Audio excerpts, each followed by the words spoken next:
Marissa, she has better skills for this kind of thing.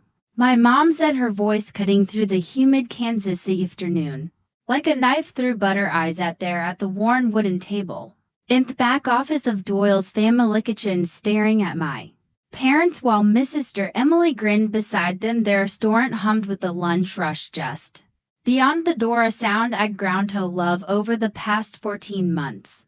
For building this place from the ground up. Me name is Marissa Doyle. I'm 39 years old. And I had just watched my family hand over everything I'd sacrificed for my younger sister. Without so much also thank you. The irony wasn't lost on me that we were sitting in the same booth, where I'd presented my business plan to save this restaurant. Exactly 1 year, 2 months, and 16 days ago. I remembered that day vividly because it was the day I'd signed the papers to sell my house. Emily flipped her perfectly styled blonde hair and leaned back in the booth like she owned the place, which apparently she now did. Don't worry, Marissa, I'll make Soretto keep some of your ideas, she said with that condescending smile. I'd grown up hating the social media presence alone. It's going to transform this place. We need a younger image, you know. My father nodded enthusiastically, his weathered hands clasped together on table. Emily's got all those followers on Instagram. She understands what people want these days. He gestured vaguely toward the dining room where customers were enjoying the farm-to-table menu. I'd personally negotiated with 3 local suppliers. Need someone who can really connect with the community. You felt something cold settle in Miss DeMock. But I kept my expression neutrally. See, I said quietly, my voice steady despite the rage building inside me. Saw this is official. Then Emily is talking over as manager. Me mother reached across the table and patted my hand like I was a child, being told I couldn't have dessert. Any. You've done wonderful work getting us back on our feet, but now we need Simeon with fresh energy to take us to the next level. Emily has such creative vision.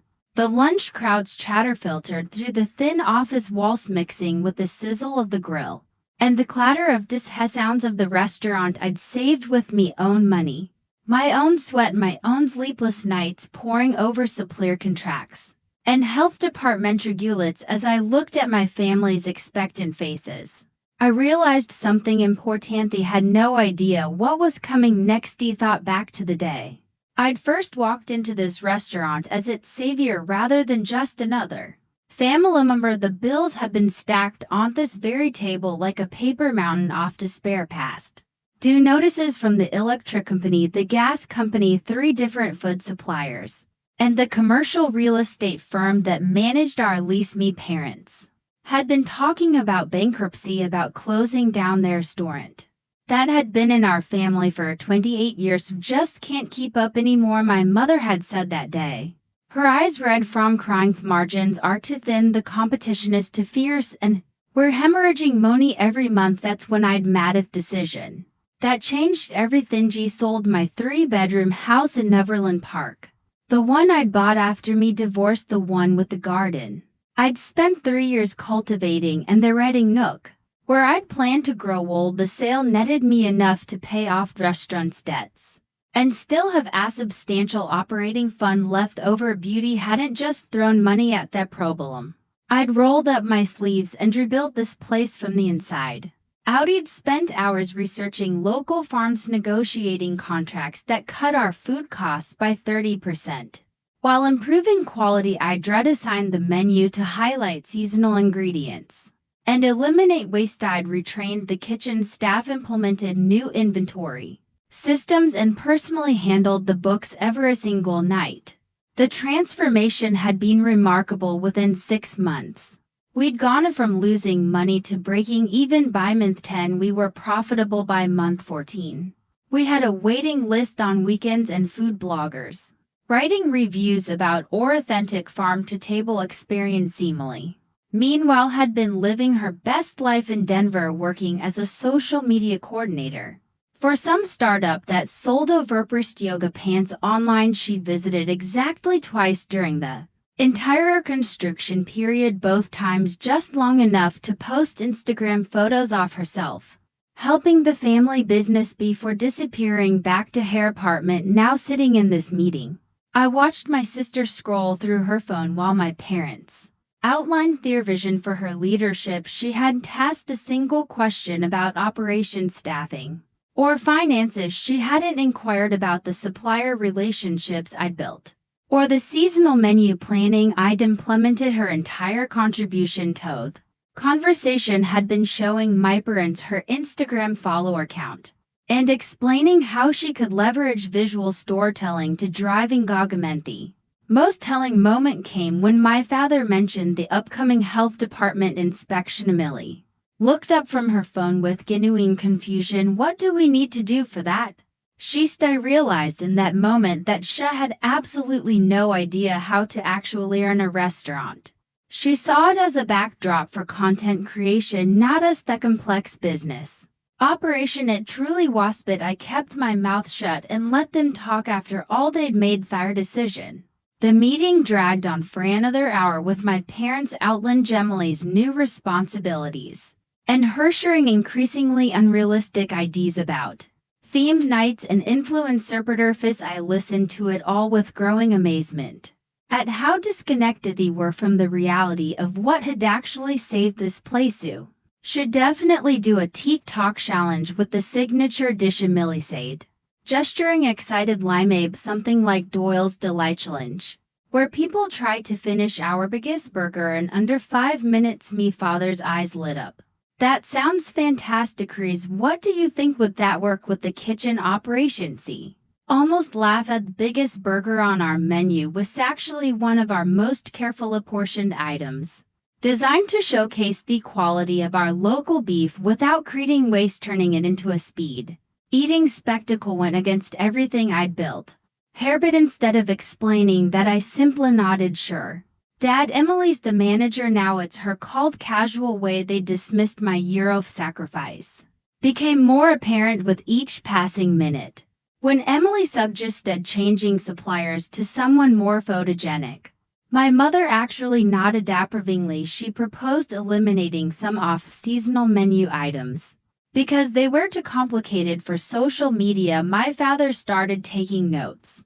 Not once did Daniel acknowledge that the suppliers he'd chosen weren't just cost-effective and reliable. They were the reason we'd been featured in Kansas City magazine as farm total excellence, and not once did anyone mention that the seasonal menu had increased our profit margins by 40% over the previous year. The final straw came when Emily pulled out her phone and started taking selfies at the table.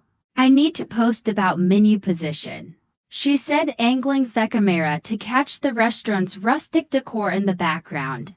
"This is going to be such a great announcement post." She snapped photo after photo, pausing only to check her makeup or adjust her hair. Meanwhile, I could hear the kitchen staff calling out orders and see through the office window that the afternoon rush was picking up. The restaurant I'd saved was bustling with customers, generating revenue, creating jobs for 12 people who depended on this place for their livelihoods. But to Emily, it was just a prop for her personal brand. When she finally finished her impromptu photo shoot, she looked at me with what is supposed was meant to be sister-like compassion. "Worry, Marissa. I'll make sure to tag you in some posts you deserve credit for the foundation work as if saving the family business from bankruptcy was just laying groundwork." Or her social media empire stood up from the table and gathered me purse. "Well, this has been illuminating," I said, keeping my voice perfectly pleasant. "I should probably head out early today. I have some errands to run." My parents smiled and nodded, already turning their attention back to Emily's grand plans. Aussie walked toward the door. I heard my sister start talking about hiring a professional photographer for their store and Instagram. Machiavelli stepped outside into the Kansas City heat and pulled out my phone. I had exactly one call to make. The law office of Patricia Hawkins was exactly what I needed: efficient, professional, and discreet. Met Patricia 2 years earlier during me divorce proceedings, and she'd impressed me with her non-nonsense approach to complex situations.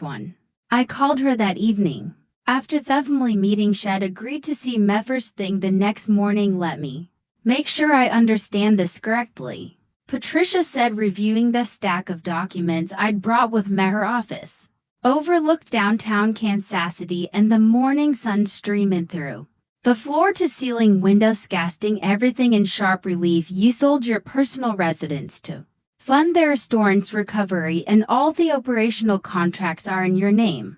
I nodded, watching her flip through the supplier agreements, lease modifications, and financial documents. Every single one: farm contracts, the special ingredient suppliers, the commercial lease renegotiation, the equipment fencing, everything. My parents were overwhelmed by the debt that they gladly let me handle all the paperwork. Patricia's expression grew more intrigued as she continued reading. And this sister of yours, she has no legal claim to these contracts, none whatsoever. Emily wasn't even in the state when I negotiated most of these deals. She's never been an authorized signatory on any business documents. I leaned back in the leather chair, feeling a sense of calm I hadn't experienced since yesterday's meeting. My brain seemed to think that declaring her manager somehow transfers all operational control to her, but legally speaking, she can't actually manage anything without my cooperation. Lawyer set down the documents and looked at me directly. Marissa, what exactly are you hoping to accomplish here? Because based on what I'm seeing, you have several options, and some of them are quite decisive. I'd spent most of the previous night thinking about exactly that question. After the shock and anger had worn off, I'd found myself strangely clear-headed about my situation. Me family had shown me exactly how much they valued my contributions, and now I needed to decide how to respond. I want out, I said finally. I want to extract myself from this situation in a way that protects my interests and teaches them a valuable lesson about business. Emily thinks running a restaurant is about taking pretty pictures and coming up with hashtags. I'd like her to discover what I'd actually involve us. Patricia smiled, not warmly, but with that professional satisfaction of someone who appreciated elegant solutions to complex problems. In that case, I think we can arrange something quite educational. The question is how quickly you want this to happen, and how thoroughly you want to demonstrate your point. We spent the next hour mapping out my options. I could simply withdraw from the contracts, gradually letting Emily slowly discover the scope of her new responsibilities, could cancel everything immediately, like creating an instant crisis that would force my family to confront reality. I could take a middle approach, electively removing my support to create maximum impact with minimal collateral damage to the staff and customers I cared about. There's also the question of your future plans, Patricia noted. If you're serious about leaving the family business, you'll need to consider what comes next. Do you want to stay in the restaurant industry? That question had been lurking in the back of my mind since I started. I'd put my heart and soul into saving Doyle's family kitchen, but not just because it was my family's legacy. Discovered that I genuinely loved the restaurant business, the creativity of menu development, the satisfaction of operational efficiency, the joy of creating experiences that brought pleasure over good food. Actually, I said, surprising myself with certainty in my voice, I think I debut on my own terms this time. Patricia smiled widened. In that case, we have some additional options to discuss, and I think your family is about to get a very expensive education in the difference between managing a business and simply working in one. That afternoon, I drove to Raven Studios, a small production company where me friend Bethany worked as a graphic designer. We'd met during my divorce when she'd helped me design marketing materials for my short-lived freelance consulting business, and she'd been one of the few people who truly understood me passion for operational excellence. I did what Bethany nearly choked on her coffee. When I finished explaining yesterday's family meeting, we were sitting in the small break room at Hereford, surrounded by creative chaos, mood boards, color swatches, and half-finished design concepts scattered across every surface. He handed the restaurant over to Emily like I was just the cleanup crew. I stayed shaking my head at the memory. She literally took selfies while they were explaining her new responsibilities. Bay sat down her mug and stared at Marissa. You sold your house to Sabbath at Place. You rebuilt their interior operation from scratch. How can they just stopped herself? And took a deep breath. Okay, never mind how they can do it. The question is what you're going Toto about. Edie'd been asking myself the same question for the past 24 hours. The legal consultation with Patricia had clarified me options, but I needed someone who understood the emotional complexity of family business dynamics. Bethany had grown up in a family of small business owners, and she'd watched similar dramas play out among Harold Devasey. Think I'm going to let Emily learn the hard way, I said finally. And then I'm going to start my own place. Bethy's eyes lit up with excitement. Really? You're going to open your own restaurant, a cafe? Actually, something smaller and more manageable. I've been thinking about it all morning, and I realized that what I really loved about rebuilding Doyle's wasn't the family aspect, it was creating something excellent. From the ground up. He pulled out my phone and showed her some photos I'd been looking at during lunch. There's a space available on Main Street, just blocks from the family restaurant. It's smaller, but it has character and excellent foot traffic. Spent the next are brainstorming cons. Bethy's creative mind immediately started generating ideas for branding, layout, and marketing strategy. She pulled up demographic data for Theria and started sketching potential logo concepts on napkins. You know what would be brilliant, she said, her pen moving rapidly across the brief. You could somehow bring over the staff from Doyle's. They know your management style. They're trained on your standards, and they'd probably love to work somewhere there. Actually, I appreciate thought had occurred to me as well. During my year of rebuilding the family restaurant, I developed strong relationships with the kitchen staff and servers. They'd been enthusiastic about changes I'd implemented, and several had mentioned feeling more motivated and respected under my leadership than they had in years. The timing would have told perfect. I am mused I'd need to wait until Emily's management style starts creating problems, but not so long that good people find other jobs.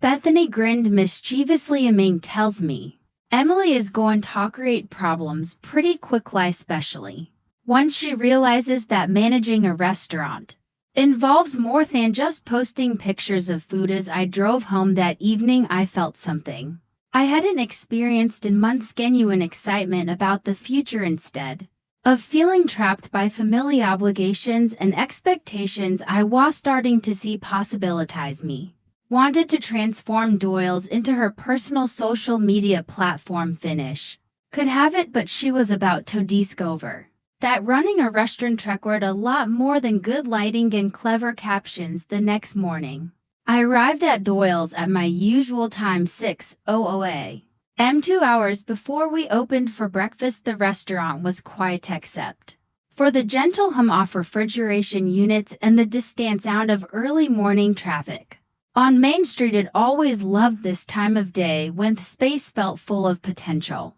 and that is possibilities stretched ahead like a blank canvas. Carlos was already in the kitchen prepping vegetables for the lunch service. He'd been with the restaurant for 6 years, working his way up from dishwasher to sous chef under my guidance. When he saw me come through the back door, his face brightened with relief. Marissa, thank God you're here, he said, not looking up from the onions he was dissing. I wasn't sure if you'd still be coming in regular hours now that your sister is supposed to be running things. I teed in my apron and washed my hands at the prep sink. What makes you think anything's changed?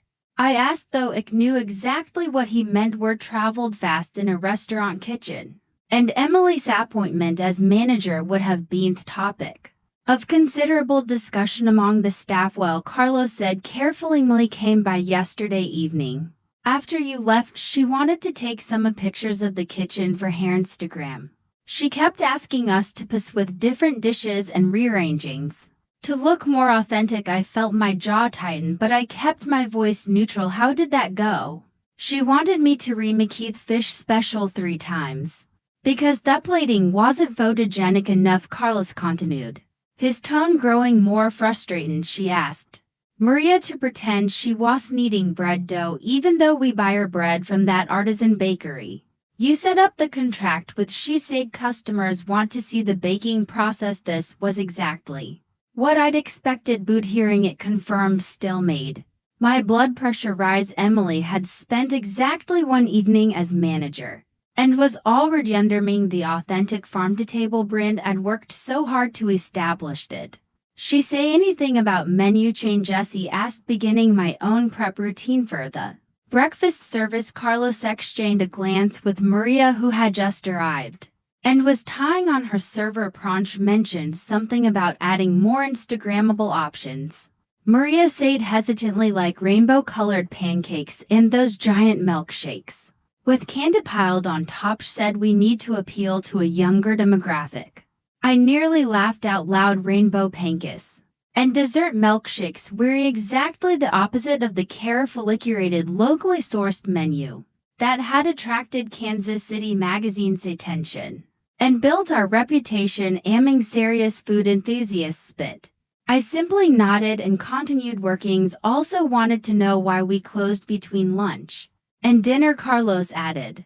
She said we should stay open all day to maximize revenue opportunity. Shit comment revealed just how little Emily understood about restaurant operations. Closed between lunch and dinner for a dozen practical reasons. To allow staff breaks to prep for the evening service, to manage labor costs, and to maintain food quality standards. Staying open all day would require hiring additional staff, increase our ingredient waste, and probably result in serving inferior food during the slow afternoon hours. But instead of explaining any of that, it made a mental note to call Patricia later that morning. Emily was moving even faster than I'd anticipated to implement changes that would undermine everything it built, which meant it was time to accelerate my own timeline.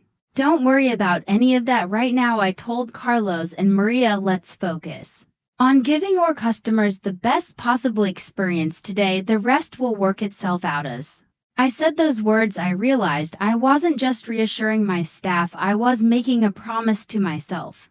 Emily wanted to turn Doyle's into a social media playground. She was about to learn that real restaurants required more than pretty pictures to survive. It phone call to Patricia took exactly 12 minutes and changed everything. I want to execute the plan we discussed, I told her from my car in the parking lot behind Doyle's. Emily's already making operational changes that could damage ed relationships I've built. I need to protect my interests now. Understood, Patricia replied with professional efficiency. Begin the contract termination process immediately. The supplier notifications will go out this afternoon, and the lease modification cancellation will be processed by tomorrow morning. Are you certain about the time? Lene watched through the restaurant's back window as Emily posed for selfies with confessed kitchen staff. She was wearing a designer dress completely inappropriate for restaurant work and holding a plative, our signature breakfast sandwich, like it was a prop in a photo shoot. I'm certain, I said, and Patricia, I want to sign the lease on that cafe space. What discussed today? If possible, I'll make the calls. The current owner is motivated to rent quickly, so I expect we can have papers ready by this afternoon. 2 hours later, I stood in the empty cafe space on Main Street, 3 blocks from Doyle's family kitchen. The previous tenant had been a bookstore that couldn't survive the pandemic, but the bones of the space were perfect: exposed brick walls, large windows facing street, and an open layout that would be ideal for a casual dining atmosphere. Landlord, an older gentleman named Frank, walked me through the space with obvious enthusiasm. The kitchen equipment is all still here from the previous restaurant tenant, he explained, pointing to the commercial grid appliances that lined the back wall. Health department approved, just needs a deep cleaning. By for PM, I'd signed a 6-month lease with an option to extend by 5 o'clock p.m. I'd transferred the earnest money from my savings account by 6 o'clock p.m. I was sitting in Bethy's office watching her sketch logo concepts for Marissa's kitchen. The name had come tone during the drive back from the cafe space: simple, personal, honest. No family legacy to live up to, no complicated story. To navigate just me, my vision, and the opportunity to build something entirely my own. The next morning, chaos descended on Doyle's family kitchen like a perfectly orchestrated stormy arrived at my usual 6 a.m. tiffin, dimly standing in the walk-in cooler staring at nearly empty shelves, with the expression of someone who'd just discovered that Santa Claus wasn't real. "Where's all the food?" she demanded when she saw me. Her voice had a panicked edge that suggested she'd been there for a while trying to solve this puzzle on her own. "What do you mean?" I asked it innocently, though I knew exactly what meant. The farm deliveries that arrived every Monday, Wednesday, and Friday hadn't come. The specialty ingredient suppliers who provided our unique menu items had stopped the regular deliveries. The bread from the artisan bakery, the locally sourced meats, seasonal vegetables. All of it had disappeared as if by magic. "Suppliers," Emily said, waving her hands frantically. "They're not answering their phones. The meat delivery didn't come yesterday. And now we're supposed to be in for breakfast in 2 hours. And we have basically nothing." Carlos emerged from the kitchen. His face grimy. "Can probably make something work with what we have in the freezer," he said diplomatically. "But we'll need to run to the grocery store for basics like eggs and milk." Emily looked at him as if he'd suggested flying to the moon. "Grocery store, but that's not farm totable. That's not our brand." "Our brand," I observed quietly, "was built on specific supplier relationships and operational systems. If those aren't working anymore, then the brand needs to adapt." The irony wasn't lost on me that Emily, who'd spent 2 days talking about changing everything to appeal to younger demographics, was now clinging desperately to the farm-to-table concept she'd seemed ready to abandon for rainbow pancakes by 8:00 a.m. when we should have been serving our first breakfast customers. Emily was crying in the office, while Carlos attempted to create a menu from whatever ingredients he could find at the corner market. I watched it all with the detached interest of someone observing a scientific experiment. Hypothesis was proving correct. Managing a restaurant required more than good intentions and social media skills. As I reflect on this journey now, I realize that sometimes the greatest gift your family can give you is showing you exactly who they think you are, so you can prove them spectacularly wrong. Emily got her restaurant, but I got something far more valuable: the knowledge that I could build anything I set my mind to, with or without anyone else's permission.